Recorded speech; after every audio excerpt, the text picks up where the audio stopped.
Основные памятные мероприятия прошли на мемориальном комплексе Уазот Кашмыш в Назране. С событиями 92 года связаны тяжелые воспоминания, которые до сих пор болью отзываются в сердце каждого жителя республики. На митинг пришли представители органов власти, депутаты, общественные деятели, старейшины и просто жители региона. Почтили память погибших. Трагедия унесла жизни сотен людей. Многие лишились родного дома, пропали без вести. Сегодня здесь, на мемориале, прочитали маулид и сделали дуа. Венчара, гештолт, алгайтам болуп, визамети дягыл өйтсө. Кыйети пар ажденуш, мудуал вы каменки.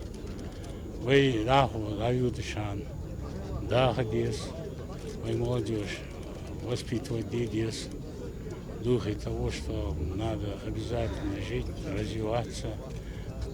И это мы сегодня делаем. У нас дела обстоят неплохо, республика развивается, строится, молодежь учится.